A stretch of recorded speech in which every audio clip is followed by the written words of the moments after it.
असणारे महाराष्ट्रातील सर्व संघटनेचे सन्माननीय सदस्य आणि पदाधिकारी, आमच्या सगळ्यांच्या आयुष्यातली रात्र प्रकाशमान करणारे आपण सर्वजण, आणि अशा विचित्र परिस्थितीमध्ये मला एकट्यालाच वर ठेवून खाली सोडून गेलेले सर्व माझ्या आजूबाजूचे पदाधिकारी, भिवू नकोस मी तुझ्या पाठीशी आहे. खरं तर असं असलं पाहिजे, परंतु पाठ सोडून सुद्धा खाली जाऊन बसलेले सर्वजण. भर दुपारी बोलायचं म्हणजे तसं कठीण काम असतं नाही, त्यातल्या त्यात जेवल्यानंतर तर पुन्हा आणखीन कठीण काम असतं. आणि जेवताना एखादी स्वीट डिश दिलेली असली तर आणखीनच कठीण काम असतं. म्हणजे मेंदूचा प्रवाह पोटाकडे कमी आणि मेंदूकडे जास्त, मेंदूकडे कमी आणि पोटाकडे जास्त असल्यामुळं, हॉल AC असल्यामुळं मधून मधून वेगवेगळे आवाज येण्याची शक्यता आहे. अशा प्रतिकूल परिस्थितीमध्ये मी आपल्यासोबत आहे.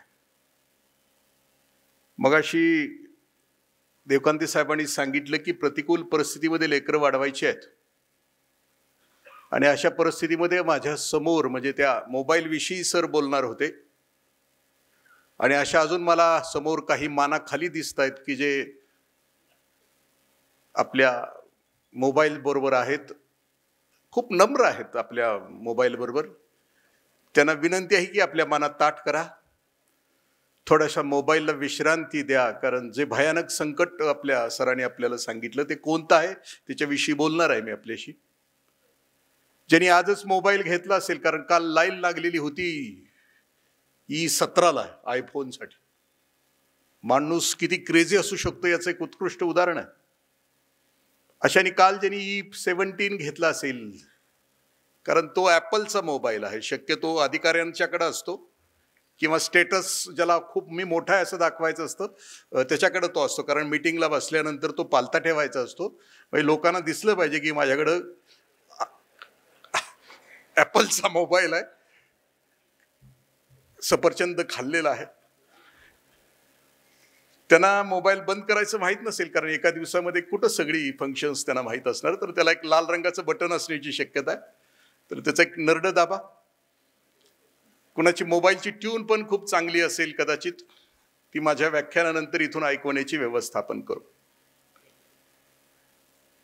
पालकत्व हा खूप गंभीर आणि जगभरामध्ये चर्चेला जाणारा विषय आहे. परदेशामध्ये पेरेंटिंगचा कोर्स 3 महिन्याचा केल्याशिवाय बाळाला जन्म देता येत नाही. पण पेरेंटिंगच्या कोर्समध्ये बाळाची फिजिकल हेल्थ कशी असावी याच्याविषयी खूप चर्चा होतात. आमच्याकडे असा पेरेंटिंगचा कुठला कोर्स नाहीये. पालकत्व ही आयुष्याची तपश्चर्या आहे असं काही खूप मोठी माणसं म्हणत राहतात. आम्ही सगळ्यांनी आता बघितलं, सगळ्यांच्या घरामध्ये चर्चा आहे, कारण मी ज्या पिढीमध्ये जन्माला आलो ती पिढी होती ती 1990च्या अगोदरची पिढी होती की ज्याच्यामध्ये एकत्र कुटुंब संस्था होती. मी ज्या घरात जन्माला आलो त्या घरामध्ये 50-60 माणसं होती सगळी मिळून. काही बालविधवा होत्या, चुलते चुलत भाऊ, आत्या, मामा, काका. माझ्या घरात 9वा मुलगा आहे माझ्या आई वडिलांचा. आम्ही 4 भाऊ आणि 5 बहिणी आहोत. सगळ्यात धाकटा मी आहे. आणि आमच्याकडे अशी म्हण आहे की नकटं व्हावं पण धाकटं होऊ नये. ते आयुष्य माझ्या वाट्याला आलं. त्याचं कारण असं आहे की 12वी पर्यंत नवीन कपडेच मला मिळाले नाहीत. सगळी अल्टर इथंच होतो मी 11वी-12वीला, त्यामुळं कराडमधले सगळे अल्टर स्पेशालिस्ट जेवढे टेलर होते ते सगळे माझ्या ओळखीचे होते. दुसरी गोष्ट, घरात काम करायचं असलं एकत्र आल्यानंतर तर 1 नंबरचा भाऊ 2 नंबरच्या भावाला सांगायचा, 2 नंबरचा भाऊ 3 नंबरच्या भावाला सांगायचा, 3 नंबरचा भाऊ मला सांगायचा. माझ्या खाली कुणीच नसल्यामुळं मला ते काम करावं लागायचं. घर नावाची जी व्यवस्था होती त्या व्यवस्थेचं स्वरूप असं होतं की घर कशासाठी असतं? घर हे पर्गेशन सेंटर असतं. आमच्या आयुष्यातला दुःखाचा निचरा करणारं आणि सुखाला समृद्ध साथ देणारं असतं त्याला घर असं म्हटलं. त्या काळामध्ये दुःख झालं, वेदना झालं तर पळत घरी जायचो आम्ही. आणि घरी गेल्यानंतर जे पहिलं लुगडं असेल, मग ते चुलतीचं असेल, आत्याचं असेल, कुणाचं, तिच्या लुगड्याखाली आम्ही शिरायचो. चुलती कळायला आम्हाला 7-8 वर्ष लागली, इतकं प्रेम घरामध्ये पसरलेलं असायचं. 60-70 माणसं घरात असल्यामुळं ते बाळ वाढत असताना समाज कसा असतो त्याचं दर्शन त्या बाळाला त्याच्या घरातच व्हायचं. कारण ही 50-60 माणसं, कोण अंगावर येणारं, कोण तुसडं, कोण उगतच हसणारं, कोण बरोबर घेणारं, कोण चिमुटं काढणारं, म्हणजे घरात सगळ्या प्रकारची माणसं असायची. मग ते बाळ वाढतानाच लक्षात जायचं की ह्याच्या जवळ जायचं का, ह्याच्या लांब राहायचं का. त्याला माणसं घरातच ओळखायची, त्यामुळे समाज त्याला घरातच कळायचं. काळ बदलला. 1990 नंतर कुटुंब व्यवस्था बदलली. 1990 पर्यंत हम दो हमारे दो, माँ बाप फेक दो, इथपर्यंत होतं घर. 1990 नंतर हम दो हमारा एक बजाज, एकच बाळ आता घरात आलं. म्हणजे जे 8-8 मुलं असायची. कारण पूर्वीचा आशीर्वाद असा होता की अष्टपुत्र सौभाग्यवती भवन, अष्टपुत्री सौभाग्यवती. केवढा मोठा आशीर्वाद होता, पण तो हजारो वर्षापूर्वी होता. 8 मुलं आणि 8 मुली असल्या पाहिजेत. 16 म्हणजे गृहस्थाश्रमामध्ये इतका पराक्रम केल्याशिवाय तुम्हाला वानप्रस्थाश्रमामध्ये जाता येत नव्हतं. आता मात्र तसं नाहीये, आता एकच. आणि मग हे एकाची वाढ करत असताना खूप मोठ्या चिंता आहेत. 8-9 म्हणजे 16 मुलं सांभाळताना आई वडिलांना जेवढा त्रास झाला नाही तेवढा आता एक लेकरू सांभाळताना आई बापांना त्रास होतो. नेमकं याला वाढवायचं कसं? म्हणजे याचं एखादं बाळ वाढवायचं असलं तर त्याची 5 व्यक्तिमत्व पॉवरफुल असली पाहिजे. त्याचं शारीरिक व्यक्तिमत्व, त्याचं मानसिक व्यक्तिमत्व, त्याचं बौद्धिक व्यक्तिमत्व, त्याचं भावनिक व्यक्तिमत्व आणि त्याचं आध्यात्मिक व्यक्तिमत्व. ही 5ही व्यक्तिमत्व एखाद्या माणसाची ज्या वेळेला विकसित होतात त्यावेळेला तो माणूस म्हणून समृद्ध जीवन जगतो. मग हे समृद्ध जीवन जगण्यासाठी त्याला या 5 व्यक्तिमत्वामध्ये त्याचा विकास कसा करायचा, ही आईबापाची कसरत आहे. आत्ताच्या आईवडिलांची कसरत आहे. जरी बाळ घरात असलं तरी सुरू होतं प्रवास आईवडिलांचं. कुठून सुरू होतं ना, आईवडिलांचं नेमकं काम काय असतं. आपल्या लेकराच्या बाबतीमध्ये काम कोणतं असतं? गरुड नावाचा पक्षी आहे. त्या गरुड पक्षामध्ये गरुडाची लग्न करणे, त्या गरुड म्हणे असं 70 वर्ष जगतो. आणि गरुडाची मुलगी ज्या वेळेला लग्नाला येते त्यावेळी ती ठराविक पद्धतीने ओरडते. लग्नाळू गरुडाची पोरगी ठराविक पद्धतीने ओरडते. कारण गरुडाच्यात असतं ते स्वयंवर असतं.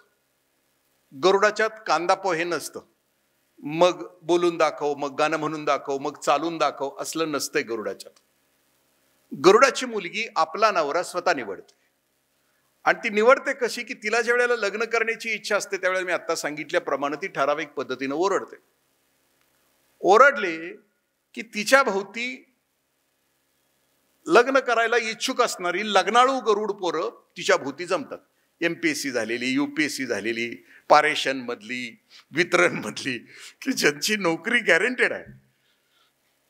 कारण बाकीच्या ना कुठं आहे. आता मी माझ्या गावामध्ये बघतो 35-35 वर्षाची 100-100 पोर आहेत शेती करणारी. पोरगीच कोणी द्यायला तयार नाही. आई वडिलांची गंमत अशी आहे की पोरगी द्यायची तर नोकरदाराला, मग आपल्या पोराचं काय? आपल्या पोराला पण पोरगी देणारा आईबाप तसाच विचार करतोय ना. त्यामुळे ते तसेच अडकलेले. मग आता ज्या वेळेला ह्या मुलीला लग्न करायचं आहे त्यावेळेला गरुडाला जर जगायचं असलं तर त्याच्यामध्ये क्षमता लागते. ती क्षमता कोणती आहे की ती त्याच्या पंखामध्ये असते, ती त्याच्या भरारीमध्ये असते. गरुड ज्या वेळेला उंच आकाशामध्ये असतो त्यावेळेला त्याला त्याचा आवडता पदार्थ आहे जहरीला नाग, विषारी नाग. हे गरुडाचा आवडता पदार्थ आहे. आता आवडता पदार्थ कशाला म्हणायचं? गळ्यापर्यंत टाचून खाल्ल्यानंतर ज्या पदार्थाचं नाव घेतल्याबरोबर जिभेवर टचकन पाणी येतं त्याला आवडता पदार्थ म्हणायचं. पांढरा रस्सा, तांबडा रस्सा, टाचून हाणलेला असलं तरी, दम बिर्याणी नुसतं म्हणलं तरी जिभेवर टचकन पाणी. तसं त्या गरुडाला ज्या वेळेला जहरीला नाग दिसतो त्यावेळेला तो असा खाली येतो. त्या नागाला पकडायला तो खाली येतो, आपल्या नख्यांच्या मध्ये पकडतो आणि पकडून पुन्हा तो झेप घेतो, वर घेतो. वर गेल्यानंतर तो जर नाग वळवळणारा असेल तर तो नख्यांच्या मधून निसटतो. निसटल्यानंतर तो खाली खाली खाली यायला सुरुवात होतो. गरुडाची नजर मोठी तीक्ष्ण असते. त्या नजरेने तो बघतो की आता तो नाग खाली जमिनीवर पोहोचणार आहे. त्याच्या अगोदर तो खाली येतो जप दिशी, त्या नागाला पकडतो आणि पुन्हा झेप घेतो आकाशामध्ये. ती त्याची क्षमता आहे गरुड, त्याच्या पंखामध्ये ताकद आहे, त्याची नजर तीक्ष्ण आहे. मग ही गरुडाची मुलगी आपला नवरा निवडताना तशीच निवडते. MPSC आणि UPSC ची परीक्षा ह्या गरुडाच्या पोरीकडून शासनानं घेतलेली आहे. कारण गरुडाची पोरगी आपला नवरा निवडताना 3 परीक्षा घेते, प्रिलिम, मेन्स आणि इंटरव्ह्यू. तसं कोणती परीक्षा घेते की ती गरुडाची पोरगी आपल्या चोचीमध्ये एक काटकी पकडते, उंच आकाशात जाते आणि ती काटकी सोडते. काटकी सोडल्यानंतर तिच्याशी लग्न करायला उत्सुक असणारी जी लग्नाळू पोरं आहेत गरुडाची, ती काटकी वरच्या वर कॅच करतात. एकदा कॅच केल्यानंतर ही पोरगी त्याच्याशी लग्न करत नाही. ती म्हणते फ्लूक असू शकतो, अपघात असू शकतो. तीच काटकी दिवसभर ती पोरगीवर आकाशातून टाकत राहते. जो नर गरुड सलग 3 वेळेला तीच काटकी वरच्यावर कॅच करतो तो तिचा नवरा होतो. आणि आता दोघांचं लग्न होतं. लग्न झाल्यानंतर प्यार किसी से और शादी किसी से असं नसतंय त्यांच्यामध्ये. ते आता लग्न झालं की शेवटपर्यंत दोघ जण निभावतात. मग आता पुढचा प्रश्न येतो की लग्न झाल्यानंतर मग आता घर कुठं बांधायचं, 1 BHK 2 BHK, कुठल्या भागात जायचं. मग दोघं मिळून घर निवडतात, घराची साईट निवडतात. समुद्राच्या काठाला उंच खडक, खडकाच्या बाहेर आलेलं झाड, त्या काटेरी झाडावर दोघं मिळून घरटं बांधतात आपलं. त्या घरट्यामध्ये ही गरुडीन पिल्लं घालते. पिल्लं घातली की ती फुटतात, अंडी फुटतात, त्याच्यातून पिल्लं बाहेर पडतात. आणि आता आईबापाचा रोल सुरू होतो गरुडाच्या. त्या आपल्या पिलाला काय करायचं त्याचा रोल सुरू होतो. ती गरुडीनं आत बसते. पंख फुटल्यानंतर आता पंखामध्ये जान आणायच्या पोरांच्या, त्यांना ताकद द्यायची. मग गरुडीनं आत बसते आणि नर गरुड त्या पाण्यावर असा उभा राहतो, तरंगत राहतो. गरुडीन त्या पिलाला त्या घरट्यातून असं बाहेर ढकलते. ढकललं की गुरुत्वाकर्षणानं ते पिल्लू खाली खाली येतं. दोघं मिळून आपल्या लेकराला चेअर करतात, त्याला प्रेरणा देतात. पंख पसर, घे झेप, मार भरारी. आई वडील त्या पोराला सांगतात पसर पंख, पंखामध्ये ताकद येऊ दे. पण गुरुत्वाकर्षणानं ते पिल्लू खाली येतं, समुद्राच्या पाण्यामध्ये बुडतं. समोरून घार येते, त्या पिलाला पकडते, पुन्हा वर आणते, पुन्हा घरट्यात. हा खेळ आई बाबांचा दिवसभर सुरू असतो की जोपर्यंत पिलू स्वतःच्या पंखामध्ये जान घेऊन उडत नाही तोपर्यंत आईबापा त्याला प्रेरणा देत असतात. हा आईबापाचा रोल आहे. आता आम्ही सगळेजण, माणूस नावाच्या जातीमध्ये आईबापाचा रोल सुरू होतो तो कुठून सुरू होतो? असं म्हटलं जातं की पहिल्यांदा ज्या वेळेला आईबाबा या पृथ्वीवर कुटुंब व्यवस्था जन्माला आली त्यावेळेला पहिल्यांदा आईबाबाचा रोल, संस्कार म्हणून रोल कुठून सुरू होतो? पूर्वीच्या असं म्हटलं जातं की माणूस नावाची जात समूहामध्ये राहत होती. त्यावेळी त्याला भुका नव्हत्या, 2च भुका होत्या. एक पोटाची भूक होती, एक शरीराची भूक होती. काही काळानंतर माणसाच्या मेंदूमध्ये प्रकाश पडला आणि माणसाला असं कळालं की आपण वेगळे आहोत इतर प्राण्यांच्या पेक्षा. आपलं मस्तक आसमंतामध्ये. आणि मग त्यानं एक आपल्याला आवडणारी मैत्रीण निवडली. त्या समूहामधून तो गुहेमध्ये पोहोचला. गुहेचं एक घर त्यानं तयार केलं आणि नंतर अनेकांनी आपापल्या मैत्रिणी निवडल्यानं एक गाव पहिलं माणसांचं तयार झालं. त्या गावामध्ये आईबाबाचा रोल सुरू झाला. कारण माणूस बुद्धिमान आहे, मग त्याला आता आपलं लेकरू घडवायचं आहे भविष्यामध्ये. मग आईबाबाचा रोल सुरू कुठून झाला? त्या गुहेत त्या पहिल्या माणसाच्या आईबाबानं त्या बाळाला जन्म दिला. जन्म दिल्यानंतर 2, 3, 4 वर्षानंतर आई एक दिवशी बाहेर आली त्या गुहेच्या. सूर्य कासरावर वर आलेला होता आणि आईच्या लक्षात आलं की सूर्य उगवलाय. अवघ्या सृष्टीला चैतन्य प्राप्त झालंय, सळसळते सृष्टी, ताजी तवानी झाली सूर्याच्या आगमनानं. पण माझं बाळ अजून झोपलंय म्हणून त्या आईला खूप वाईट वाटलं. ती आई गुहेमध्ये आली ना आपल्या बाळाला तिनं उठवलं. पूर्वीच्या आया आपल्या बाळाला उठवत असताना खूप छान उठवायच्या. रामा रघुनंदना उठ रे बाळा असं म्हणायच्या. आता 10वी किंवा 12वीला जर बाळ्या किंवा बाळे असलं मेलं म्हणजे त्याला उठवताना खर्र दिशे अशी चादर वडली जाते, उठ. म्हणजे 10वी आणि 12वी म्हणजे अंतिम. आणि अशा व्यवस्थेमध्ये आमची पोरं आता जगतात, वाढली जातात. मग ती आई उठवायची त्याला. उठवल्यानंतर म्हणजे असं म्हटलं जायचं की पूर्वी गंमत म्हणून म्हणजे ऋषींनी जे काही सांगितले त्याच्यामध्ये आंघोळीला सुद्धा काहीतरी म्हटलेलं असायचं की 4 वाजताच्या आंघोळीला ऋषी स्नान असं म्हटलं जायचं. 5 वाजताच्या आंघोळीला माणूस स्नान असं म्हटलं जायचं. आणि 6 वाजताच्या आंघोळीला राक्षस स्नान असं म्हटलं जायचं. आता आपण कुठलं स्नान करून आलोय आपल्याला सांगण्याची आवश्यकता नाही. म्हणजे 5 वाजता होतं ते स्नान, 6 वाजता होती ती अंघोळ, आणि 7 वाजता रेडा धुतला काय आणि ह्याला धुतला काय फरक पडत नाही. ही आमची घराची परिस्थिती आहे. आम्ही इतक्या वाजता उठल्यानंतर ती आई पहिली दीक्षा द्यायची, ती शरीराची द्यायची दीक्षा. बाळा सूर्य उगवलाय, सूर्य नमस्कार घाल, स्वतःसाठी 1 तास दे. तुला 100 वर्ष जगायचं असलं तर स्वतःसाठी तुझा. सकाळची दीक्षा आई द्यायची, ती व्यायामाची द्यायची, शरीर तगडं होण्यासाठी द्यायची. दुसरी दीक्षा आई जेवताना द्यायची. जेवताना आई सांगायची की बाळा तुझ्या ताटातला प्रत्येक पदार्थ निसर्गानं तुला दिलाय, हात जोड, तुझ्या ताटातल्या प्रत्येक पदार्थाला नमस्कार कर, कृतज्ञता व्यक्त कर, थँक्यू म्हण. मुखी घास घेता करावा विचार, कशासाठी हे अन्न मी सेवनार, घडो माझी हातून देश सेवा, म्हणून मला मिळावी शक्ती देवा म्हण. तू जे अन्न खातोस ते कशासाठी. ती आई आपल्या लेकराला पुन्हा दुसरी दीक्षा द्यायची की ती बाळाला सांगायची की बाळा जेवताना सांगायची की बाळा 2 घास कमी खा. कारण गावातल्या कित्येक घरामध्ये आज चूल नाही पेटलेली, दारिद्र्यामुळं तिथलं लेकरू आज त्याच्या मुखामध्ये घास नाही गेला. बाळा 2 घास कमी खा, त्या घराला आपल्याला थोडं देता येईल. 2 घास कमी देण्याची दीक्षा आई जेवताना आपल्या लेकराला द्यायची. त्यावेळेला ते व्यष्टीचं समष्टी आणि समष्टीचं सृष्टीशी नातं जोडायची. कुणी उपवासी राहू नये माझ्या गावातलं, माझा शेजारी कुणी उपवासी राहू नये, दीक्षा आई देत होती. ती व्यापकता, ती विशालता ती घरातूनच येत होती. संध्याकाळ व्हायची, दिवे लागण व्हायची, दिवे लागण सुरू झाली की घराघरामध्ये निरंजन. आज जितक्या निष्ठेनं प्राईम टाइम मधले टीव्ही सिरियल्स बघितले जातात, तितक्याच निष्ठेनं संध्याकाळी आमच्या घरामध्ये निरंजन लागलेली असायची. आणि मग कहाणी, मग आम्ही प्रार्थना म्हणायचो त्यावेळेला. त्यातली एक प्रार्थना होती, दिव्या दिव्या दीपत्कार, कानी कुंडल मोठी हार, दिवा जळू दे सारी रात. त्या प्रार्थनेतली शेवटची ओळ अशी होती, घरातली पीडा बाहेर जाऊ दे, बाहेरची लक्ष्मी घरात येऊ दे, आणि घरच्या धन्याला उदंड आयुष्य लाभू दे. मी व्यसनमुक्तीमध्ये काम करत असताना, महाराष्ट्रभर फिरत असताना, 1-1, 2-2 मुलाला लग्न देऊन जी मुलं व्यसनाधीन होऊन संगून निघून गेली, पाठीमाग आपल्या बाळाला सोडून, आपल्या बायकोला सोडून, त्यावेळेला लक्षात आला की या प्रार्थनेचा अर्थ काय आहे. कारण त्या लहानपणीच्या प्रार्थनेमध्ये घरातली घरधनीन आपल्या घरधन्याला सांगायची की येड्या व्यसनाच्या अधीन होऊ नको, लग्न केलंय, संसाराचा पहिलं तीर तुला गाठावा लागेल, मध्येच सोडून गेलास तर पाठीमाग राहणाऱ्या राणीला काय त्रास होतो तुला काय माहिती आहे.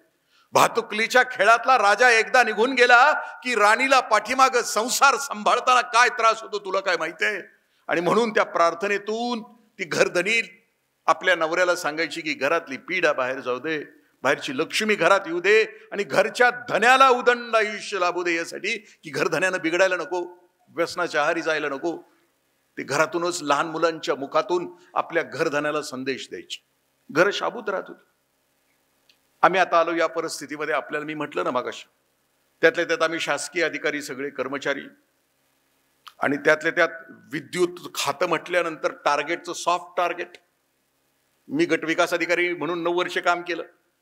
आमसभा आली की नुसतं MSCBचं नाव जरी पुकारलं तरी अख्खी आमसभा तुम्हीच हाताळत होता. इतका त्रास. हे सगळं तुम्हाला माहिती आहे.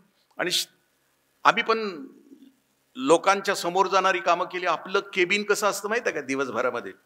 आत्ता येतं कोणीतरी स्तुती करतं, कनेक्शन दिलं की स्तुती, नाही दिलं की शिव्या. म्हणजे एखादा समोसा असावा, तो तळावा, पुन्हा फ्रीजमध्ये ठेवावा, पुन्हा तळावा, पुन्हा फ्रीजमध्ये ठेवावा. तो समोसा जसा खायच्या लायकीचा राहत नाही, तसा आपला अशा खात्यामध्ये काम करणारा माणूस संध्याकाळी घरी जाताना बायका पोरांच्या लायकीचा राहत नाही. आपली परिस्थिती आहे. कारण वेळेत गेलं तर बायको नरम तवा गरम, उशिरा गेलं तर उलट, ही परिस्थिती आपली असते. आपला मूळ विषय पालकत्व आहे. आता आपल्याला ठरवायचं आपल्या बाळाला जे द्यायचं आहे त्याच्यामध्ये पहिल्यांदा मी कोणत्या प्रकारचा पालक आहे ठरवावं लागेल. आपण स्वतःच अंतर्मुख होऊन विचार करायचे की पालकांचे काही प्रकार आहेत. त्या प्रकारामध्ये आपण नेमक्या कोणत्या प्रकारचा पालक आहोत, आणि आपल्याला शिफ्ट व्हायचं आहे सुजान पालकत्वामध्ये. पहिल्या प्रकारचा पालक, त्याचं नाव आहे पहिल्या हुकुमशाह प्रकारचा पालक. दहशत असते घरामध्ये.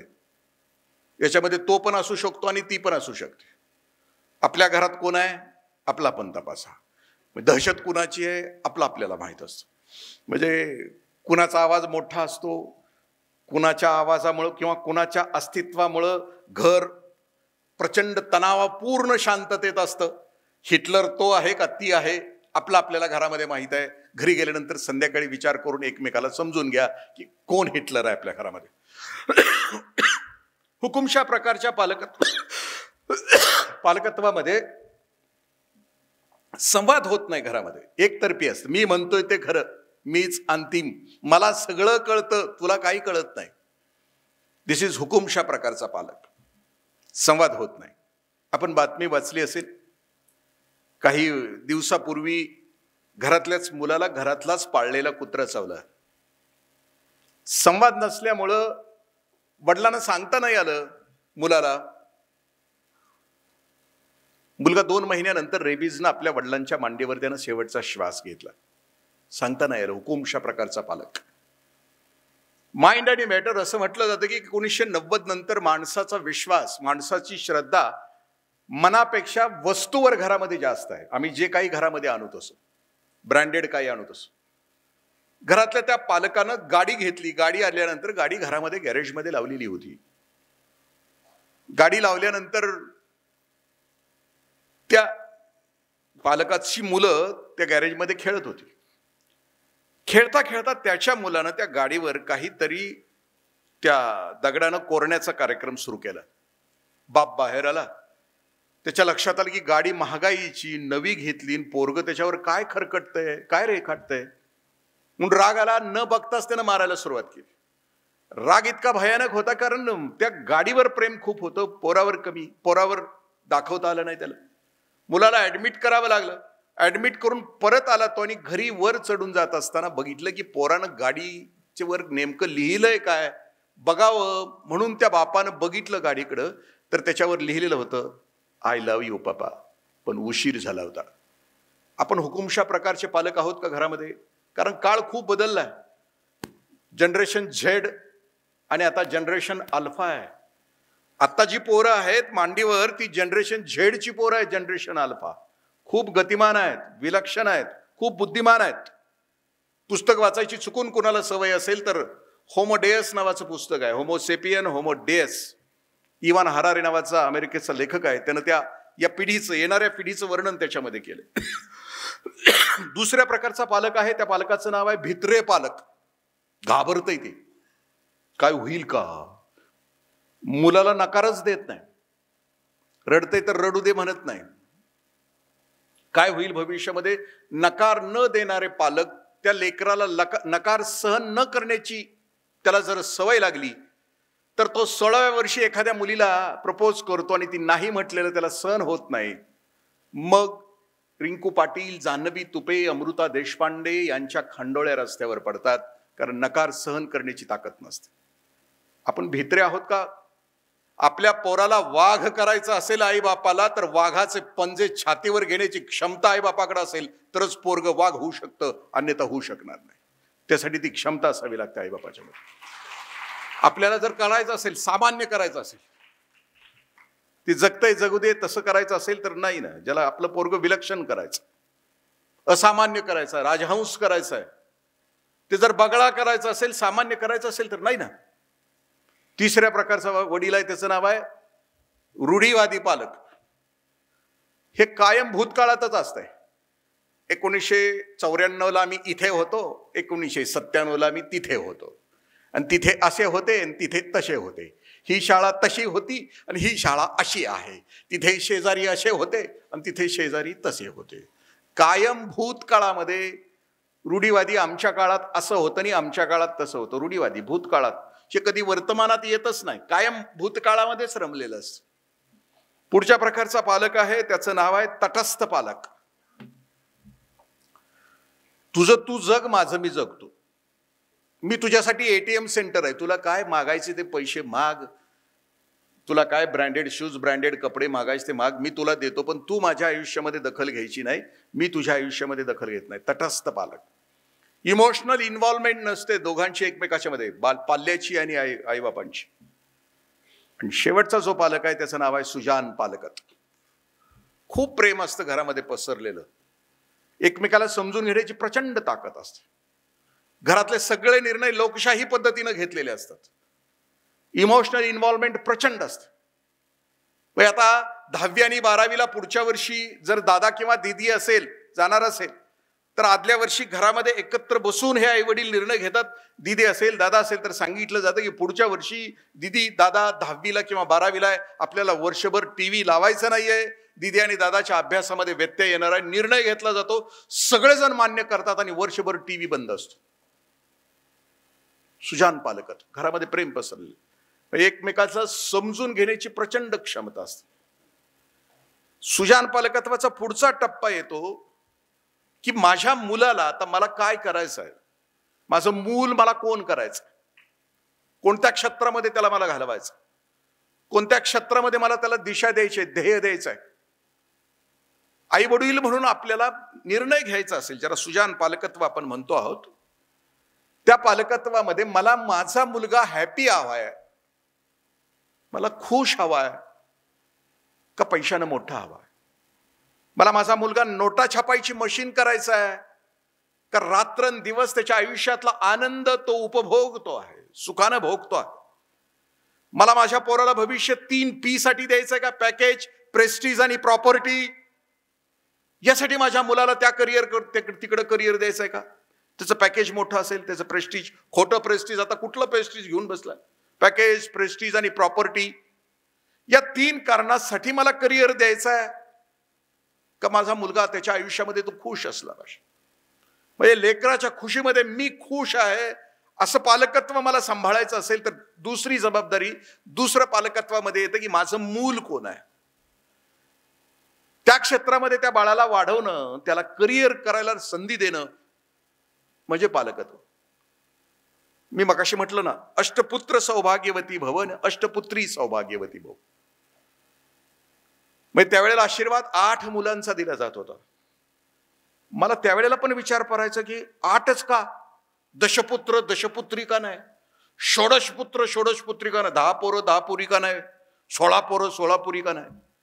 अलीकडं गार्डनर नावाचा मल्टिपल इंटेलिजन्सवर काम करणारा शिक्षण तज्ञ मानसशास्त्रज्ञ आहे, त्यानं शोध असा लावला की माणसाच्या मेंदूमध्ये 8 प्रकारच्या ठराविक 8 प्रकारच्या प्रभावी बुद्धिमत्ता आहेत. त्या बुद्धिमत्तेमधलं एक बुद्धिमत्ता आपल्या लेकराला दिलेली आहे निसर्गानं. ती बुद्धिमत्ता आपल्याला शोध लागणं आणि त्या बुद्धिमत्तेकडं त्याचं करिअर घेऊन जाणं म्हणजे ते लेकरू सुखी होईल असं तो म्हणतो. मग अशा कोणत्या कोणत्या बुद्धिमत्ता आहेत त्याच्यामध्ये? आपला मुलगा, आपलं मूल ओळखा असं पालकत्वाचा दुसरा प्रकार सांगितलं प्रचार. पहिली बुद्धिमत्ता आहे भाषिक बुद्धिमत्ता.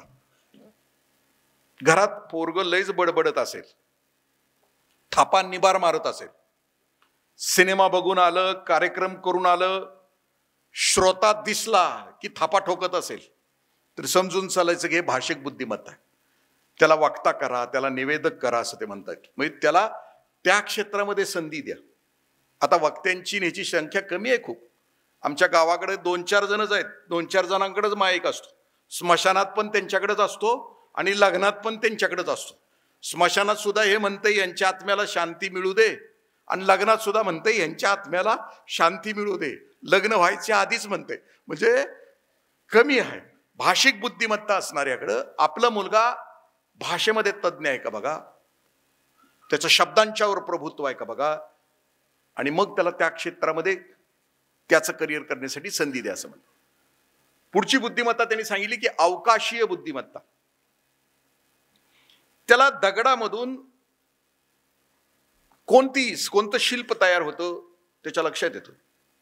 माझा एक मित्र आहे अंगापूरचा, त्याचा मुलगा 10वीला 98, 12वीला 98-99, CET नीट अत्यंत उत्कृष्ट मार्क, भारतातल्या कुठल्याही इंजिनिअरिंग कॉलेजला, कुठल्याही मेडिकल कॉलेजला त्याला प्रवेश मिळू शकत होता.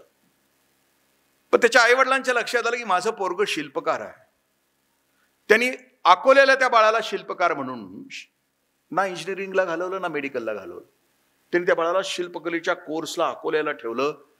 आज 5-4 वर्ष झालं ते पूर्ण होऊन उत्कृष्ट शिल्पकला, उत्कृष्ट दगडातून तो शिल्प तयार करतो. तो कुणीही होऊ शकला असता, पण त्याला आईबाप इतके चांगले मिळाले की त्यांच्या लक्षात आलं की माझं पोरग दगडावरचा टवका उडवण्यामध्ये माहीर आहे. त्याच्या जीवनाचं संगीत छिन्नी आणि हातोडा आहे. तो सतार वाजवली तसं तो वाजवतो आहे त्या दगडावर. त्याच्या आईबापाच्या लक्षात आलं ते लेकरू खुश आहे, आई वडील खुश आहेत. त्याच्या खुशीमध्ये आई वडिलांची खुशी आहे. अवकाशीय बुद्धिमत्ता. चित्रकला अवकाशीय बुद्धिमत्ता. रशियामध्ये एकेनान नावाचा चित्रकार होऊन गेला. त्याला दोन्ही हात नव्हते, पण त्याला वाटत राहायचं की मी चित्रकार आहे. 20 वर्ष झाली त्याला मन खायचं की मी चित्रकार आहे, पण नीतीनं त्याच्यावर अन्याय केला होता की 2 हात त्याचे तुटलेत.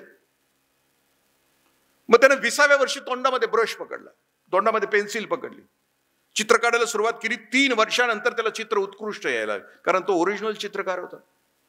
3 वर्ष पूर्ण झाली, चित्र बरोबर यायला लागलं पेन्सिलनं. मग त्याच्या असं लक्षात आलं की आता या चित्रामध्ये मला रंग भरायचा. मग रंग भरायचा तर पुन्हा ब्रश तोंडामध्ये घ्यावा लागेल. पुन्हा 6 वर्षाची तपश्चर्या. त्यानं ब्रशच्या नादाला लागलं नाही, स्वतःची जीभ चिरली, त्याचा ब्रश बारीक चिरली आणि त्यानं ती चित्र रंगवली. रशियामध्ये सार्वजनिक ठिकाणी जी चित्र आहे ते एकेनांची चित्र आहे. अवकाशीय बुद्धिमत्ता. काही काहींनी माना टाकलेल्या आहेत, विकेट पडलेले आहेत, मी असं बघतो आहे. तर त्यांच्या माना सरळ करता आल्या तर बघा बरं थोडं थोडं. एका गावामध्ये एका प्रवचनकाराची महिनाभर प्रवचनं होती. ते काय पाकिट घेत नव्हते. प्रवचन झाल्यानंतर त्यातल्या एका आजीनं बरोबर बोलवलं, त्यांना घरी बोलवलं, खाऊ पिऊ घातलं प्रवचनकाराला आणि काही रुपये देऊ केले. प्रवचनकार म्हटले मी नाही घेत. आजी म्हटली घ्यावं लागेल. तो म्हटलं नाही. ती म्हटली घ्यावं लागेल. ते का घ्यावं लागेल? बाळा म्हटले मला झोपेच्या गोळ्या घ्याव्या लागतात. 1 महिना झालं तुझं प्रवचन मी ऐकते आहे, मला एकही गोळी घ्यावी लागली नाही. त्याचे हे पैसे आहे ते तुझे तू घेऊन पाहिजे. जे आहेत झोपलेले त्यांना शेजाऱ्यांनी उठवावं. कारण आई बाबा नावाचा, कारण आई बाबा जागा झालं तर पुढची पोरं जागी होतील. आई बाबा झोपायला लागल्यानंतर पुढच्या पिढीचं काय होणार? कारण आई बाबा झोपलाच आहे म्हणून तर ही अवतीभोवतीची परिस्थिती अशी. आपण कुठल्या प्रकारचा पालक बघितला? हा म्हणजे जे जागे आहेत ते तरी सांगतील मला. अवकाशी पुढच्या प्रकारची बुद्धिमत्ता आहे त्याला गणितीय बुद्धिमत्ता असं म्हटलं. गणितामध्ये परफेक्ट असतात ही माणसं. म्हणजे ह्या बाळाला साहित्य आणायला पाठवलं दुकानाचं, बरोबर घेऊन येतात, हिशोब देतात, चालताना सुद्धा अगदी काटकोनात चालतात. म्हणजे चालणं वगैरे गणितातच असतं. दुर्दैवानं निसर्गानं मला इंद्रजित देशमुख नावाच्या प्राण्याला गणित दिलंच नाही.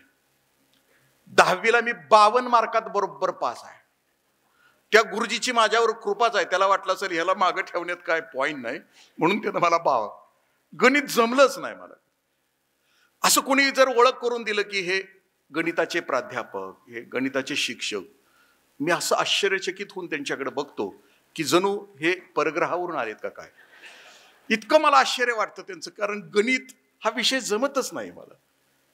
गणितीय आपल्या लेकरामध्ये गणित असेल तर तो त्या क्षेत्रामध्ये वेल्लोरला पाठवायचं, तिकडं पाठवायचं, म्हणजे त्याला त्या क्षेत्रामध्ये त्याची गती मिळेल. पुढची बुद्धिमत्ता आहे त्याला संगीतीय बुद्धिमत्ता असं म्हटलं. ते घरात बसलं, टेबलवर बसलं तरी टेबल वाजवते, उगच पेटी वाजवते, बाथरूमला गेलं तर उगच गाणं म्हणते.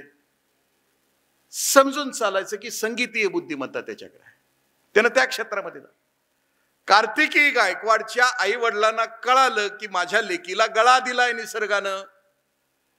ती जर माझ्यासारख्या करिअर ओरिएंटेड आई वडिलांच्या पोटी जन्माला आली असती कार्तिकी, लातूर पॅटर्न, कोटा पॅटर्न, 2 वर्ष MCQs, घरी सणाला न येता येता छापून छापून छापून कदाचित ती नोटा छापायची मशीन झाली असते. पण आई वडील त्यांच्या लक्षात आले की माझ्या लेकीला निसर्गानं गळा दिलाय, ती गायिका झाली तर ती सुखी होईल. गायिका म्हणून ती गाणं म्हणायला लागली तर समोरच्या रसिक प्रेक्षकांना सुखी करेल. आई वडिलांच्या लक्षात आलं आई वडिलांनी तिला गायिका केली, निसर्गानं तिला दिलंय गाणं. आता मी जर गाणं म्हणायला लागलो तर तुम्ही थांबाल का? मला दिलंय नरड, आणि नरड गाऊ शकत नाही, गळा गात. आणि नरड्यानं त्याच्या आयुष्यामध्ये गळा होण्याचा प्रयत्न केला तर ती त्याच्या आयुष्याची बर्बादी असते. आणि हे मी माझ्या आयुष्यामध्ये केलेलं आहे. मी शिरोळा गटविकास अधिकारी असताना त्या काळात 1993 साली अजित कडकडे तरुण होते, आणि त्यावेळेला ते नरसोबाच्या वाडीला महिन्याच्या पहिल्या गुरुवारी आपली कला सादर करायला यायची. आपण कधी नरसोबाच्या वाडीला गेला असेल तर या बाजूला घाट आहे, पलीकडे गौरवारचा घाट आहे. हजारो रसिक श्रोते बसायचे ऐकायला अजित कडकडेंना पहिल्या गुरुवारी. जागा मिळायची नाही, तालुक्याचा अधिकारी असल्यामुळे पुढे बसायला मिळायचं. काय नसलं तर तेवढं तरी मिळतं म्हणून पुढे बसायला मिळायचं. जेव्हा अजित कडकडे गायला सुरुवात करायचे की निघालो घेऊन दत्तांची पालखी वाटवळणाची आवाज पहाडी, आणि हे सुरू झालं की अंगावर शहारे यायचे, पंचगंगेच्या पाण्यावर तरंग उठायचे. गाणं ऐकलं आणि 2-3दा ऐकल्यानंतर तिसऱ्या वेळेला मला बी वाटलं मला बी गायला यायला पाहिजे. शिरोळच्या शेजारी नांदणी नावाचं गाव आहे, त्या नांदणीत एक त्यावेळेला संगीत शिक्षक खूप होते, वयस्कर होते, गाणं खूप छान म्हणायचे. मी त्यांना निरोप दिला, त्यांची फी दिली, आणि त्यांना सांगितलं की रोज संध्याकाळी 7 ते 8 मला गाणं शिकवायला यायचं. ते मला गाणं शिकवायला यायचे रोज संध्याकाळी 7 ते 8. नाथरायांचा एकच अभंग मला 1 महिनाभर शिकवत होते. जैशा परी आहे तैशा स्थिती राहे, कौतुक पाहे संचिताचे. महिन्यानंतर गुरुजींनी माझे पैसे माझ्या टेबलवर ठेवले. मला म्हणले नमस्कार. मी म्हटलं का? माझा आवाज बदलायच्यात मी जातो. म्हणजे जे मी नाही ते होण्याचा मी प्रयत्न केला तर तो माझा पालकत्वाचा भाग नाही. एक वाक्य मी पालकत्वाचं आत्ता जे बोलतोय ते ठसवून ठेवा माझ्या आईबाबांनो. तुम्हाला दिलेली लेकरं निसर्गानं प्रत्येक मूल असामान्य आहे आणि वेगळं आहे. कुणाचं बाळ जाई आहे, कुणाचं जुई आहे, कुणाचं मोगरा आहे. जगाच्या बाजारामध्ये गुलाबाच्या फुलाला मार्केट आहे म्हणून आपल्या जाई जुई मोगऱ्याच्या कळ्या कुस्करून त्यांना गुलाब करण्याचा प्रयत्न करू नका, त्याच्या आयुष्याची बर्बादी आहे. पालकत्व त्याच्यामध्ये आहे. ते खुश राहिलं पाहिजे ना आयुष्य. तुम्ही बघितले असतील बातम्या, आई वडिलांच्या इच्छेसाठी काही सुपर क्लास 1 अधिकारी झाले, नंतर त्यांनी आत्महत्या केलं. नको होतं त्यांना, कारण त्यांच्या जगण्यामध्ये निसर्गाने त्यांना वेगळं सामर्थ्य दिलं होतं. त्यांना ते व्हायचं होतं पण ते न होता. म्हणजे डॉक्टर श्रीराम लागू म्हटले की आई वडिलांच्या इच्छेमुळे मी डॉक्टर झालो, ENT सर्जन झालो. पण मी क्लिनिकमध्ये बसलो, नाटकाची तालमीचं आमंत्रण आलं की निघून जायचो. जब्बार पटेल. म्हणजे निसर्गानं जे दिलं होतं पण आई वडिलांच्या इच्छे खातर ते झाले, पण त्या क्षेत्रामध्ये ते राहिले नाही, ते वेगळ्या क्षेत्रामध्ये. पुढच्या प्रकारची बुद्धिमत्ता आहे त्याला सर्वसमावेशक बुद्धिमत्ता. हे पिल्लू आपल्या घरातलं हे बाळ जिकडं जाईल त्याला आपलंसं, सगळ्यांना आपलंसं करतंय. पाहुण्यांच्यात गेलं की सगळ्यांचं लाडकं, वर्गात सगळ्यांचा लाडका, कम्युनिकेशन स्किल प्रचंड असतं. जाईल तिकडे नाव काढत असतं, इतकं लाडकं होऊन जातं, याला सगळे पॅम्पर करतात. याची सर्वसमावेशक बुद्धिमत्ता आहे. म्हणजे याचं कम्युनिकेशन स्किल प्रचंड असतं. साने गुरुजींच्या आईला साने गुरुजींनी एकदा प्रश्न विचारला की आई मी कोण हो? त्यावेळेस साने गुरुजींच्या श्यामची आई श्यामला असं म्हणते की बाळा तू कोण पण हो, पण तू सगळ्यांचा आवडता हो. आवडता होणं सोपं काम. आता कित्येक माणसं एकाकी आहेत, यांना विंडोज नाहीयेत. निचरा करायचा मनाच्या दुःखातला तर यांना चांगले मित्र नाहीयेत. घरात सुद्धा यांना कोणी नाहीये. कुणीतरी आपल्यावर प्रेम करावं, आणि आपण कोणावर तरी प्रेम करतो ही मानवी जीवनातली सगळ्यात उत्कट आणि उच्च अशी अवस्था आहे. पण काळाच्या प्रवाहामध्ये आम्ही इतके पिचून गेलो की आम्ही कुणावर प्रेम करायला तयार नाही ना आमच्यावर कुणी प्रेम करायला तयार नाही. सर्वसमावेशक बुद्धिमत्ता. पुढच्या प्रकारची बुद्धिमत्ता परफेक्ट बुद्धिमत्ता. हे बाळ अभ्यास करताना सुद्धा 3-4 स्केच पेन घेऊन बसते. त्या नोट्स काढताना सुद्धा तशाच नोट्स काढतंय, पेपर पण तसं देत आहे. आयुष्यामधली प्रत्येक गोष्ट परफेक्ट असावी असं त्या बाळाला वाटतं. दिस इज परफेक्शनिस्ट. पुढच्या प्रकारची बुद्धिमत्ता त्यांनी, लास्ट बुद्धिमत्ता त्यांनी सांगितलं की नैसर्गिक बुद्धिमत्ता. म्हणजे या बाळाला निसर्गामध्ये जायला आवडतं. आता माझा एक मित्र आहे, IAS मित्र आहे, त्याचं बाळ गावी आहे. गावी गेलं की ते गोट्यातच असते, त्या छब्या बरोबर असते, त्या म्हशी बरोबर असते. मी त्याला म्हणलं, याला नको काय मोठा कुरूस, त्याला रानातच राहू दे, ही तर मजा आहे त्याला. नैसर्गिक, निसर्गाबरोबर त्याचं जमतं म्हणून नैसर्गिक बुद्धिमत्ता असं. पालकत्वाचा पुढचा टप्पा पेरेंट या शब्दाचा लॉंग फॉर्म आहे, PARENT. त्याच्यामध्ये पेरेंट या शब्दाचा रोल कोणता आहे, काय कोणता आहे? P म्हणजे प्रिपेअर्डनेस. मी आता म्हटलं की मला माझं बाळ कोण करायचं आहे, कसं करायचंय, आई वडिलांच्या डोक्यामध्ये एक चित्र आहे, त्याला कोणती दिशा द्यायची. 9 वर्षाचे शिवछत्रपती होते, बेंगलोरला राहत होते. मासाहेब संध्याकाळी त्यांना दूध द्यायला जायच्या झोपायच्या अगोदर. एक दिवशी दूध देत असताना मासाहेबांच्या लक्षात आलं की राजांच्या कॉट खाली माती आहे. मासाहेबांनी प्रश्न विचारला की राजे, रात्रीच्या वेळी आपण कुठे गेला होतात? राजे आईसाहेबांशी कधीच खोटं बोलले नाहीत. ते मासाहेबांना असं म्हणतात की मासाहेब, पलीकडे एक नृत्याचा कार्यक्रम आहे, तो आम्ही बघायला गेलो होतो. मासाहेबांच्या लक्षात आलं, 9व्या वर्षी बाळ जर मनोरंजनाकडे जात असेल तर महाराष्ट्रामध्ये स्वराज्याची स्थापना करायची आहे, आया बहिणींचं कुंकू बळकट करायचं आहे, आया बहिणींचं मंगळसूत्र बळकट करायचं आहे. मनोरंजनामध्ये आपलं बाळ गेलं तर काय करायचं? मासाहेबांनी शिवछत्रपतींना घेतलं, हम्पी नगरीमध्ये गेल्या, विजयनगरचं साम्राज्य त्यांनी दाखवलं राजांना. 21 दिवस मायलेकर ते विजयनगरचं साम्राज्य बघत होते. आता महाराष्ट्रामध्ये यायचं होतं तर विजयनगरच्या हम्पी नगरीमध्ये त्या वर टेकडीवर त्या सुवर्ण संध्याकाळी या आईनं, महाराष्ट्राच्या आईनं महाराष्ट्राच्या लेकराला एक दीक्षा दिली, वयवर्ष 9. ते असं म्हणतायत, राजे इथं विजयनगरच्या साम्राज्यामध्ये 240 वर्ष इथल्या राजाने असं राज्य केलं की इथं स्त्रियांना सन्मानानं वागवलं जात होतं, इथं चोरी होत नव्हती, इथं दरोडा होत नव्हता, इथं कुणी उपवाशी राहत नव्हतं, इथं असं माणसं स्वराज्य इथं नांदत होतं. मासाहेब पुढचा प्रश्न या 9 वर्षाच्या लेकराला आपल्या समोर उभा राहून राहिलेला विचारतायत, राजे असं साम्राज्य महाराष्ट्रामध्ये उभं कराल की जिथं चोरी होणार नाही, जिथं दरोडा पडणार नाही, जिथं स्त्रियांना सन्मानानं वागवलं जाईल, जिथं कुणीही उपवाशी असणार नाही, असं राज्य स्थापन कराल? मासाहेब 9 वर्षाच्या लेकराला दीक्षा देत आहेत. राजांना माहित नव्हतं, पण त्या लेकरांना अर्थ कळत नव्हता. वयवर्ष 9, पण मूठ आवडली. आपली आई काहीतरी वेगळं सांगते आपल्याला म्हणून आवडलेली मूठ, आणि समोर मासाहेबांची नजर, आणि होकार देत म्हणताय, हो मासाहेब, तुमच्या स्वप्नातलं स्वराज्य स्थापन करू. वयवर्ष 16, शिवनेरी ते रोहिडेश्वर 200 किलोमीटरचं अंतर. वयवर्ष 16, शेकडो घरातनं लेकरू गोळा करत 200 किलोमीटरचा प्रवास करत 16व्या वर्षी लेकरू रोहिडेश्वर चढत आहे, करंगळी कापता आहे आणि स्वराज्याची शपथ घेत आहे. वयवर्ष 16. आणि तुमच्या माझ्या अवतीभोवती बघितलं तर वयवर्ष 16 कोयता गँग, वयवर्ष 16 बाप पोराला पोरशे गाडी देतो आहे, पोरग धुंद 2 पोरांचा जीव घेत आहे, बाप तिथंच थांबत नाही, पोराला वाचवण्यासाठी ससून हॉस्पिटलमध्ये रक्ताचे नमुने बदलतो आहे. म्हणजे या वयामध्ये लेकरू घडवत असताना पेरेंटिंग या शब्दाचा अर्थ, मी आता त्या मुद्द्यावर येतो, घडणं या शब्दाचा अर्थ, घडणं विषयी माऊलींचे कोवी आहे ज्ञानेश्वरीमध्ये, विधी ते पाळीत, निषेधा ते गाळीत, म्हणजे कर्मफळे जाळीत पुढे जाण. एखादी व्यक्ती घडायची असेल, एखादं राष्ट्र घडायचं असेल तर जो चांगल्या गोष्टी आहेत त्याचा स्वीकार करावा लागतो आणि ज्या वाईट गोष्टी आहेत त्याचा त्याग करावा लागतो. आता मुद्दा जो मगाशी होता देवकांते सरांनी सांगितलेला की आता जी अडचण आहे सगळ्यात मोठी आपल्या लेकरांच्या बाबतीमध्ये ती मोबाईलची.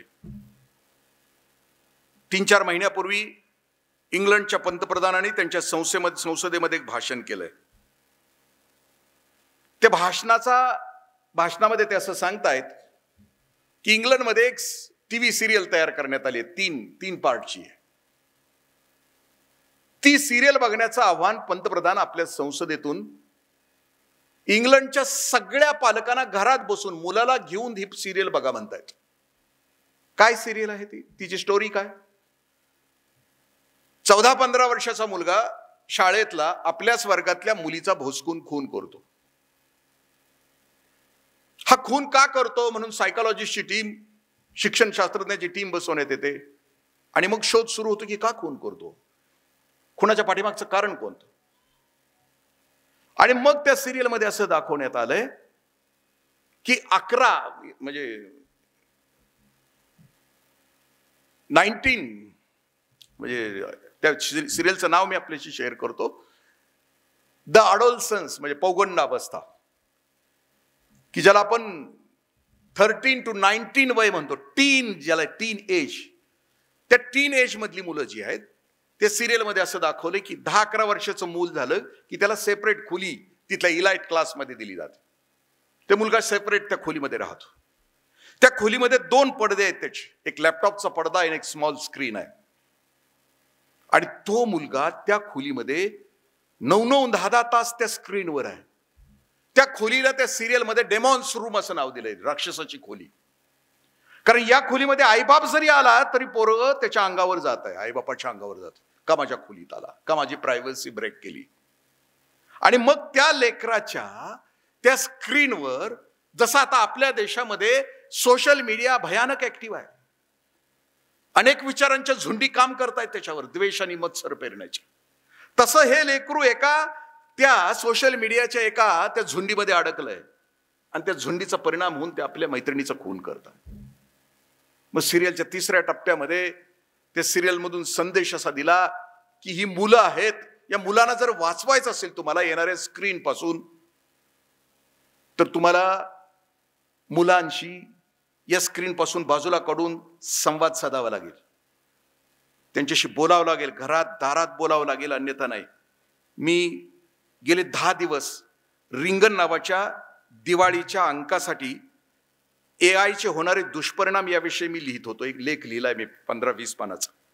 त्याच्यासाठी मी 7-8 पुस्तकं वाचली आणि ती वाचत असताना भयानकता आणखीन समोर येते येणाऱ्या पिढीसाठी. मग 2030 नंतर जी पिढी कर्तबगार होणार आहे त्या पिढीच्या वाट्याला ह्या AI आणि अल्गोरिदमला फाईट करत असताना किती त्रास होणार आहे आणि तो त्रास सहन करण्यासाठी त्या लेकरांच्या मध्ये कोणती जीवनमूल्य घालावी लागणार आहेत याच्यावर खूप मोठं चिंतन जगभरामध्ये सुरू आहे. आता मी एवढं बोलत असताना सुद्धा कित्येक जण मोबाईलवर आहे, ज्या मोबाईलवर मी जीव ताणून बोलतोय, म्हणजे इतकं सिरियसनेस आहे आपल्याला आपल्या आयुष्यात. मी बोलतोय ज्या विषयाविषयी त्याच विषय इतके नासून गेलेलो आहोत आम्ही त्याच्या, म्हणजे त्या विषयानं आमचं अख्खं आयुष्य, भविष्यातल्या पिढीचं अख्खं आयुष्य नासवून टाकायला झालंय. हिंसा, घृणा, द्वेष, मत्सर तुमच्या माझ्या पोरांच्या मध्ये आली कुठून? 4थीची पोरं मुंबईमधली 4 पोरी आपल्याच वर्गातल्या एका पोराचा खून करतात, त्याचे 3 तुकडे करतात आणि वर्गातल्या डस्टबिन मध्ये टाकतात. कशाचा परिणाम आहे?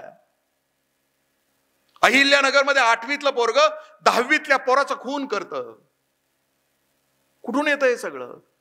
ही हिंसा, ही घृणा, हा द्वेष, हा मत्सर येतोय कुठून? आणि मग त्याच्यासाठी आईबाप म्हणून आपलं कोणतं कर्तव्य राहतं? मी आता माझा मोबाईल आणलेला नाही, माझा बऱ्याच वेळेला मोबाईल बंद असतो. माझ्याशी अनेक लेकरं महाराष्ट्राशी जोडली गेलेली आहेत, पण माणसात आलं की मी मोबाईल बंद ठेवतो, कारण माझं तुमच्यावर प्रेम आहे, जिवंत माणसांच्यावर प्रेम आहे. कोणतरी 200-300 किलोमीटरवर मला मेसेज करतंय किंवा 200-300 किलोमीटर मला फोन करतंय, त्याच्याशी माझं काही नातं नाही. जिवंत देव माझ्या समोर असताना कुठं 200 किलोमीटरवर? त्याच्या आयुष्यात काय सुनामी येणार नाही? ते काय वाहून जाणार नाही? कुठंच नाही. मला नाही ना, मला स्क्रीनवरच्या प्रेमापेक्षा जिवंत माणसाच्या प्रेमाला मी किंमत देतो. हीच किंमत आम्ही घरात द्यायला सुरुवात केली. दुष्परिणाम कोणकोणते झालेत? मी 2-3 उदाहरणं देतो आपल्याशी. 2 वर्षापूर्वी एका गावामध्ये मी व्याख्यानाला गेलो होतो. त्या दिवशी सकाळीच 10वीतल्या मुलानं आपल्या आईचा खून केला होता. खून का केला होता? फेब्रुवारीचा महिना होता, मार्चमध्ये परीक्षा होती आणि तो मोबाईलवर होता. आई त्याला सारखं सांगत होती की बाळा मोबाईल नको बघू, अभ्यास कर, पेपर आहे पुढच्या. बाळ ऐकत नव्हतं म्हणून आईने एक छोटीशी थोबाडीत मारली बाळाला. बाळाला आवडलं नाही. बाळानं आईला उचललं, असं उठवलं आणि ढकलून दिलं. ती भिंतीवर कोसळली, पाठीमागच्या मेंदूला धक्का लागला, आई संपली. आता बाळाचं सुरू झालं की आईचा हा खून पचवायचा कसा, म्हणून त्यानं ब्लेड आणलं. ब्लेडच्या पानानं मनगटावर वार केले, पण हृदय बंद पडलेलं असल्यामुळे या मनगटावर केलेल्या वारातून रक्त आलं नाही. त्याच्या लक्षात आलं की खून नाही पचणार. त्यानं आईची साडी काढली, साडीचं एक टोक आईच्या गळ्याला बांधलं, दुसरं टोक फॅनला. दिखावा तयार केला. इन्स्पेक्टर साहेब सांगत होते की पोराला पट्ट्याला हात घातल्याबरोबर पोरग पोपटासारखं बोलायला लागलं. पोरग म्हणत होतं की आई मोबाईल बघू देत नव्हती म्हणून आईला मारलं, पण बाप सुद्धा मला बघू देत नव्हता. एक दिवशी बापाला सुद्धा संपवायचं होतं. कुठपर्यंत पोहोचली बघा. आणखीन एक उदाहरण देतो संपत. घारेवाडीला आपलं युवा शिबिर असतं जानेवारीमध्ये. तिथं अनेक लेकरं येतात, युवा लेकरं, गेल्या 25 वर्षापासून. त्यातली एक मुलगी आपल्याच एका क्लास 1 अधिकाऱ्याबरोबर त्याचं लग्न झालं कोकणामध्ये. ती MSc फिजिक्स आहे. आणि बाळाला जन्म दिल्यानंतर 1-2 वर्षानंतर बाळ रडायला लागलं की तिने मोबाईल द्यायला सुरुवात केली. 2 वर्षात बाळ बोलायला पाहिजे, पण काहीतरी काम करायचं म्हणून तो मग डोपामाइन स्क्रीन द्यायला सुरुवात केली. बाळ हिंसक झालं. मोबाईल काढला की बोच करायला लागलं, घरातल्या वस्तू फेकून द्यायला लागलं.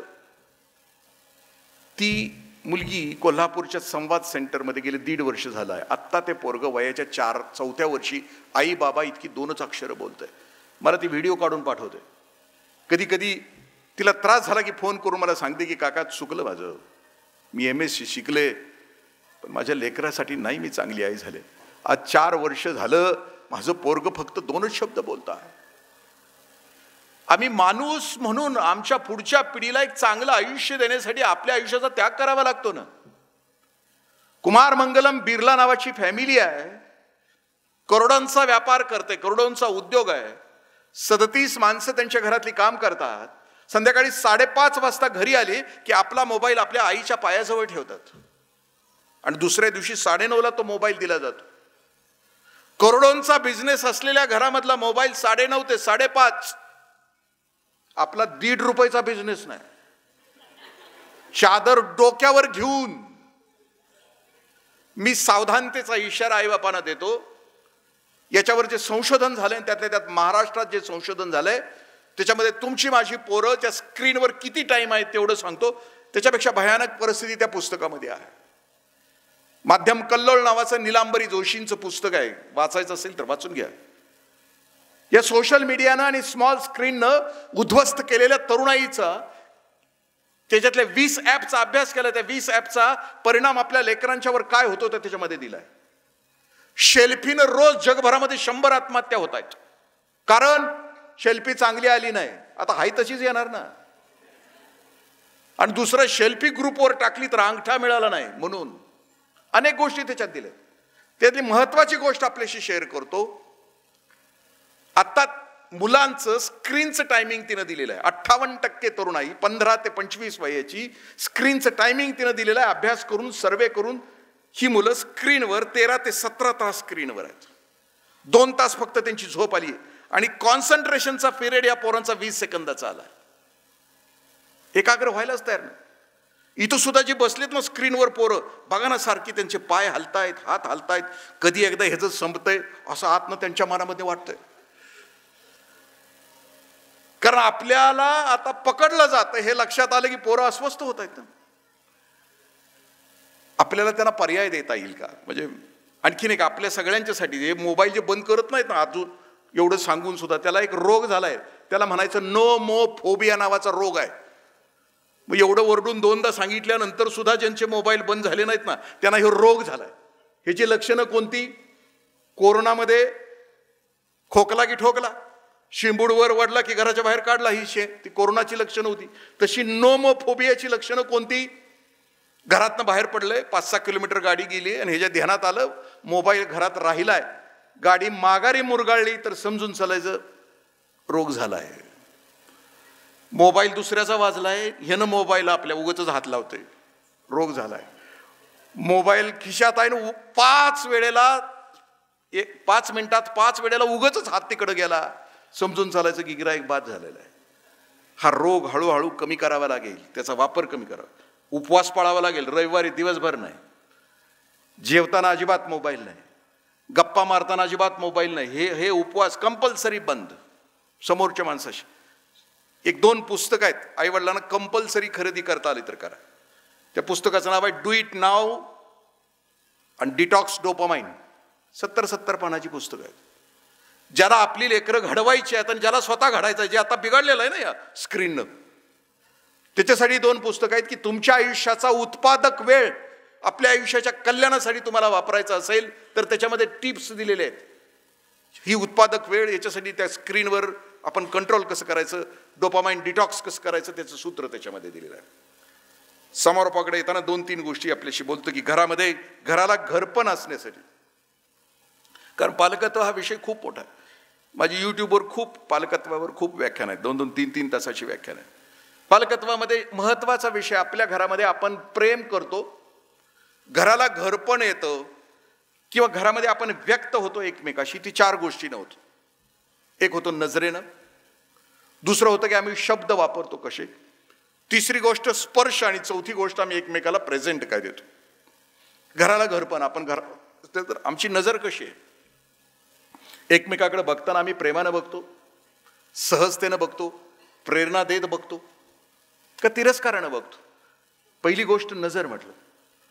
दुसरी गोष्ट आम्ही घरामध्ये शब्द कोणते वापरतो. म्हणजे बॉसचे काही प्रकार आहेत आपल्याकडे. बॉस 4 प्रकारचे बॉस असतात. सुस्त बॉस म्हणजे हे चालताना सुद्धा असं चालतं की का जन्माला आलाय असं वाटतं. बसलं खुर्चीत तर तसंच बसतंय ते.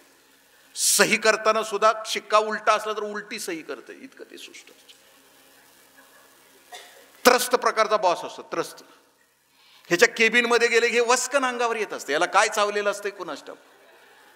हे मी सांगत असताना एकमेकाकडे बघू नका, कारण आणि हे वर्णन चुकून कुणाला लागू पडत असेल तर तो योगायोग समजावा.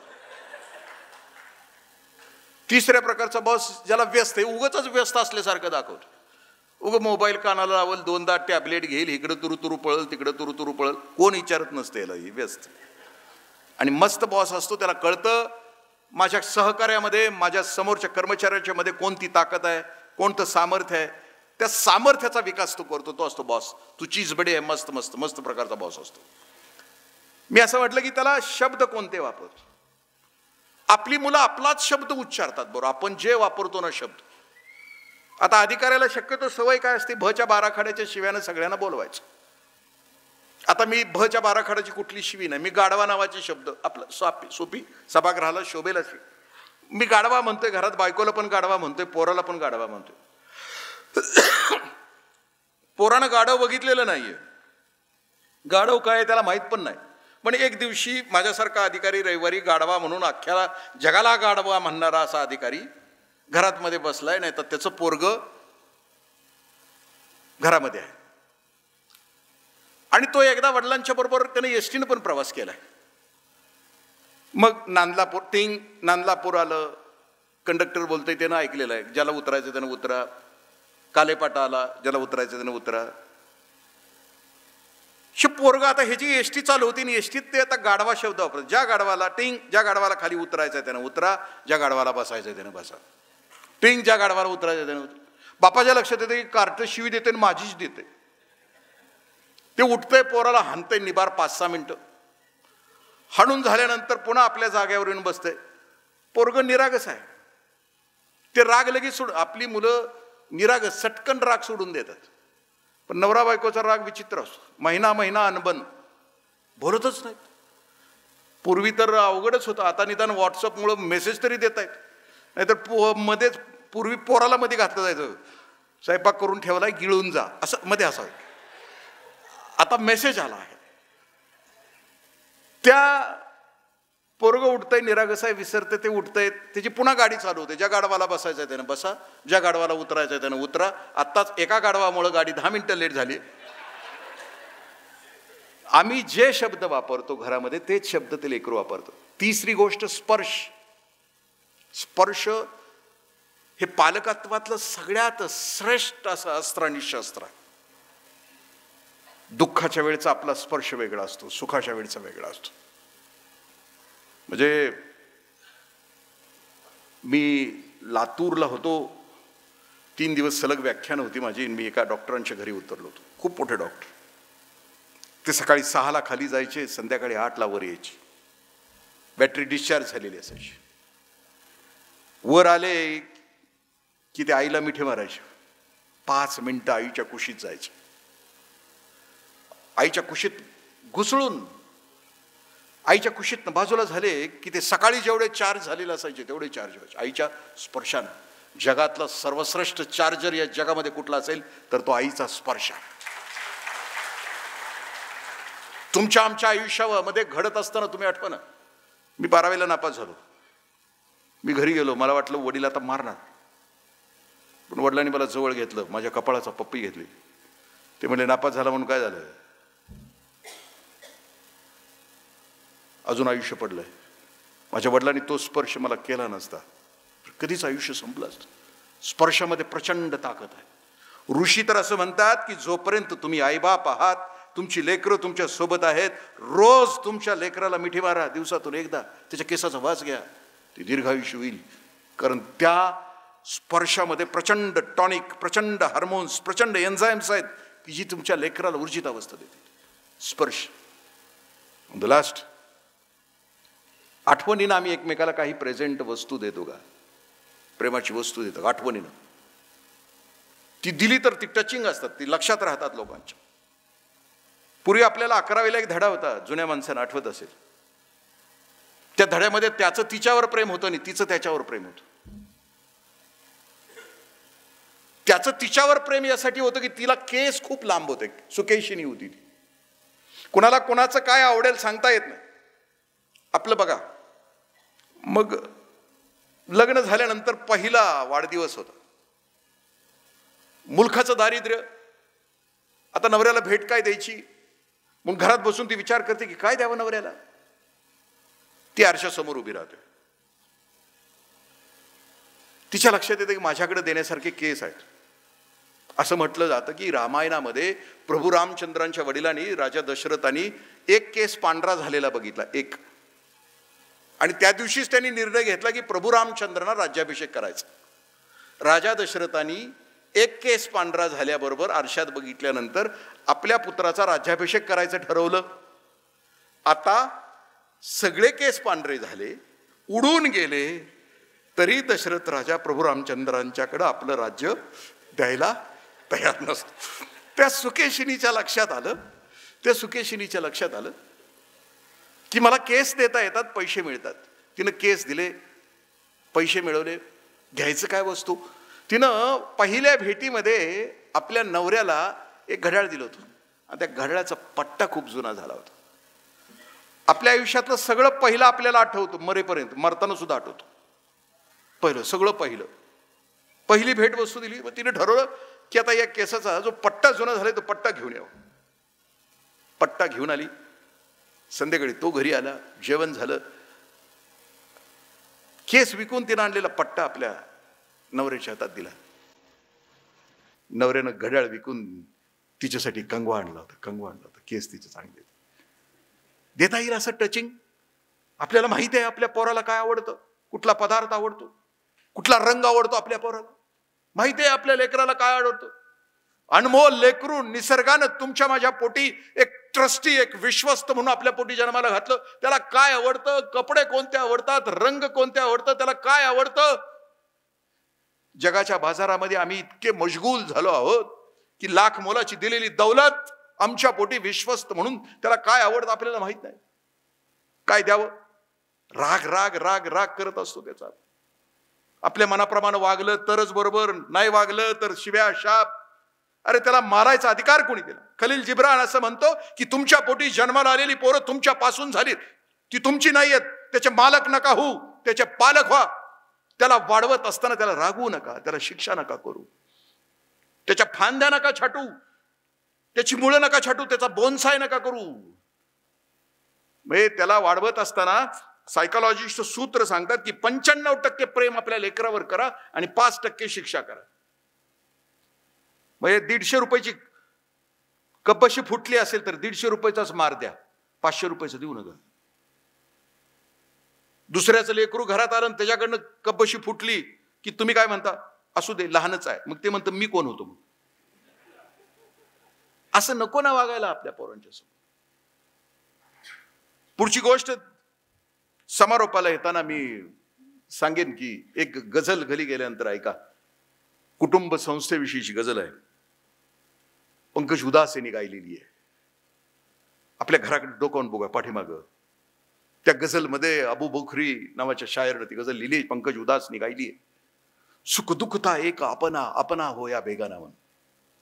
तो शायर सांगतो की पंजोबाच्या वेळेला आमची कुटुंब आम्ही सगळे सुखी होतो.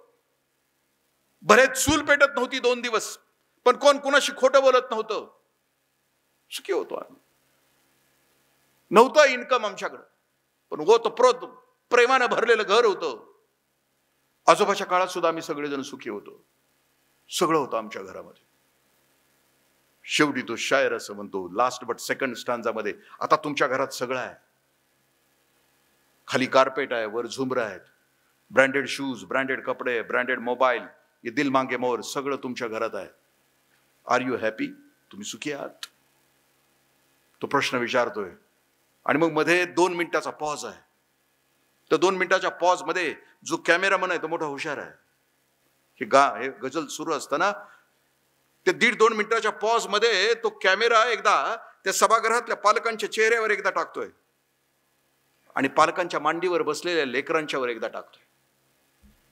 पंकज उदासना शेवटचा स्टांजा उचलत असताना पहिल्या ओळीचा त्रास होतोय, कारण ते पण पालक आहेत. त्यांच्याही लक्षात येतं की आपल्या पोरांच्या वाट्याला आपण चांगलं जग नाहीये सोडलं. आता 2 कारणासाठी जग आम्ही तयार केलंय. कन्झम्पशन अँड कॉम्पिटिशन मध्ये जग आणलंय आम्ही. म्हणजे खा प्या आणि मजा करा, eat drink and be happy. मज्जाच मज्जा म्हणजे जगणं. आणि स्पर्धा, घाणेरडी स्पर्धा. सुजित कुट्टन नावाचा चेन्नईचा मुलगा धावण्याच्या स्पर्धेमध्ये पहिला आला आणि त्यावेळेला त्याचे वडील ICU मध्ये शेवटचा श्वास घेत होते. चेन्नईमध्ये त्याच्या हातात मेडल असताना त्याच्या वडिलांनी शेवटचा श्वास सोडला. आणि त्यावेळेला चेन्नईमध्ये पालकत्वावर शेकडो संवाद भरले प्रत्येक शाळेमध्ये की सुजित कुट्टन त्यावेळेला कुठं असायला पाहिजे होतं, मैदानावर का ICU मध्ये आपल्या वडिलांच्या शेजारी त्यांच्या कपाळावरून हात फिरवत कुठं असायला पाहिजे होतं. कोणतं जीवन मूल्य सुजित कुट्टन मध्ये असायला पाहिजे होतं? पालकत्वाचं. जिंकणं. आज आमची लेकरं आम्ही त्या शाळेमध्ये घातली की ज्या शाळेमध्ये जास्त मोठे कार्यक्रम होतात, त्या रॅम्पवर येणं, खालून मग किस फेकणं. अरे कोणतं म्हणजे अख्खं जग म्हणजे सेलिब्रिटी म्हणून करायचंय का आपल्या पोराला? सेलिब्रिटी म्हणून त्याला वाढवायचंय का? सेलिब्रिटी व्हायला हरकत नाही त्यानं, पण जे दिलं जातंय प्रत्येक गोष्टीला त्याला दिलं जातंय फ्रीडम, ते योग्य आहे का आमच्या लेकरांना देतोय आम्ही? आणि आत्ताचं जग भवताल जो आहे ना तो, कारण ही स्टांजातली शेवटची ओळ उचलत असताना तो शायर असं म्हणतो, हे आने वाली नसलो, हे येणाऱ्या पिढ्यानो, आम्हाला तुमच्यासाठी एक जग तयार करायचं होतं. तो बाप म्हणतो आहे, पोरानो आम्हाला तुमच्यासाठी एक असं जग तयार करायचं होतं. बाळानं तुम्ही ज्या रस्त्यावरून जाल त्या रस्त्यावर आम्हाला प्रकाशाची बीज पेरायची होती. बाळानं तुम्ही ज्या रस्त्यावरून जाल त्या रस्त्याच्या डाव्या उजव्या बाजूला आम्हाला सौख्याची उद्यानं तयार करायची होती. आम्ही केलीत आमच्या पोरांच्यासाठी.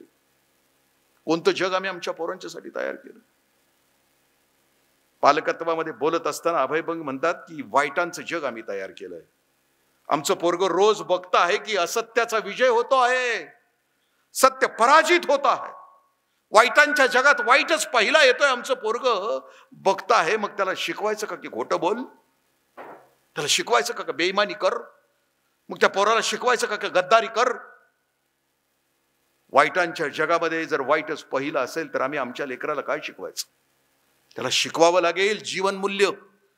त्याला शिकवावं लागेल चांगुलपणातलं आयुष्य हे सुखकारक असतं, आयुष्याचं खरं यश देणार असतं.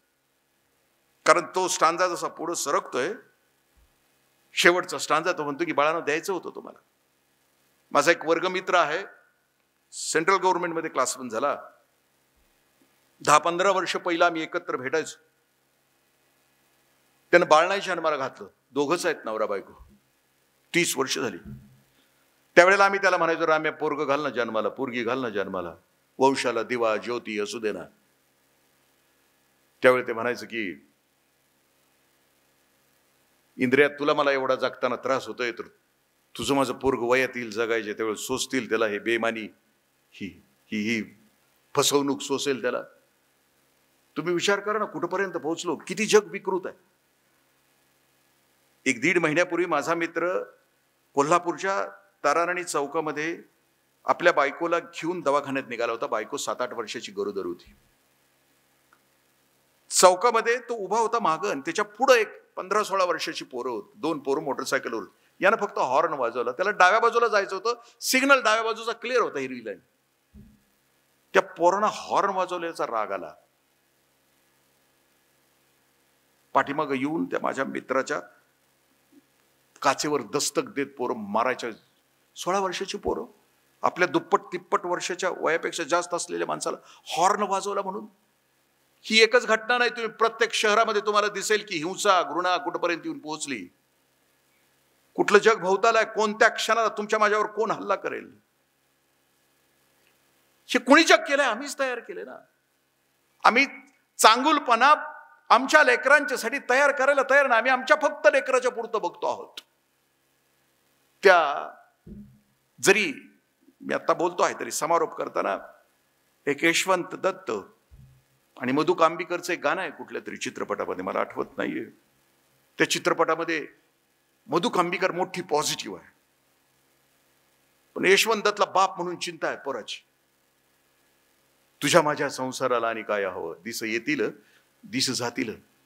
आणि शेवटच्या परिषदामध्ये यशवंत दत्त म्हणतो की वज सोसल तुझ्या माझ्या पोराला, हे घाव सोसतील, हे बेईमानीचे, हे हरामखोरीचे, हे फसवणुकीचे घाव सोसतील. सुरेश भटांच्या भाषेमध्ये अजूनही हा खोल घाव नाही, अजूनही हा सूर्यांना सराव नाही. हे घाव तुझ्या माझ्या पोराला सोसतील. त्यावेळेला ती मधु कांबीकर खूप पॉझिटिव्हली उत्तर देते यशवंत दत्तकडे बघून. ती म्हणते तुझं माझं पोरग आहे ना, हे भुरट नाहीये, खाप्या आणि मजा करा जगणार नाहीये. ब्रँडेड शूज, ब्रँडेड कपडे, ब्रँडेड मोबाईल, ये दिल मागे मोर, ह्या खुरट्या सुखासाठी जगणार तुझं माझं पोरग नाही.